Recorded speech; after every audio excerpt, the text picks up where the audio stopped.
Today I ask you a very important question. Why is it still snowing throughout March? Don't get me wrong, I love winter. With December having Christmas and January having my birthday, winter usually symbolizes a time of excitement in my life.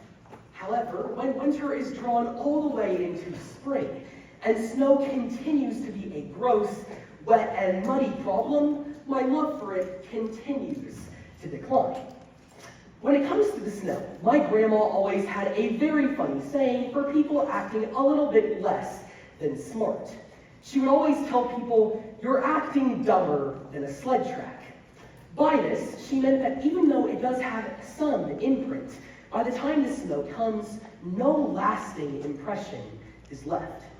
Today, we ask ourselves a very important and chilling prompt, and any attempts to answer it so far have been proven as dumber than a sled track. Today, we ask ourselves the question, how can Germany's next chancellor work to ensure that radical politicians don't gain power in government? Well, the key thesis of how he could do this is by having a neutral campaign statement, and we'll see why through three warming points of analysis.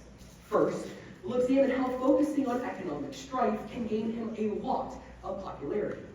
Then, we'll look at how physical and tackleable issues would gain him a lot of social strength. And finally, and possibly most importantly, by targeting social strife and garnering support, the new chancellor might be able to just push out these growing radical politicians. Beginning with my first contention. Now don't get me wrong, as I said before, I love the cold, but one thing that has become increasingly polar is the economy. According to an article posted by the European Union's own team of economists on August 26th of last year, the entire world has been seeing a global economic slowdown. With more and more countries having less money, the article goes on to outline some of the countries most affected. Among these include the United States, Great Britain, and of course, Germany. With the world having less money, it's going to spark more and more debates among our people. How will it be best spent? And what aspects of government should this money go to? However, Germany can't just blame their economic strife on the rest of the world. This idea is contextualized in an article posted by Al Jazeera when it's on January 28th, when it stated that Germany is having a plethora of its own economic problems. It goes on to outline how Germany is having a housing crisis, rising interest rates, and overall more government spending. Another example of economic strife happening in Germany is their lackluster automobile industry, with examples like Volkswagen leaving the country. With more and more economic problems facing Germany, the new chancellor needs to capitalize on these issues. I think one very important idea that all of us can get behind is that it's nice to have money and not be poor. I mean, it's a common idea that having more money in your wallet is a good thing. And if the German chancellor were to garner support by increasing economic value in Germany, he might be able to gain a lot of social support. And having more social support means less support for these radical politicians. So now, let us slide into our second contention, as we begin to realize that not only are they facing economic strife, but Germany is facing a lot of physical problems. According to an article posted by The Guardian on February 14th, it stated that Germany and the rest of Europe is facing a lot of physical issues. A couple examples of this is fires in Ireland, housing crises throughout many of the countries, and of course, the Russian and Ukrainian war.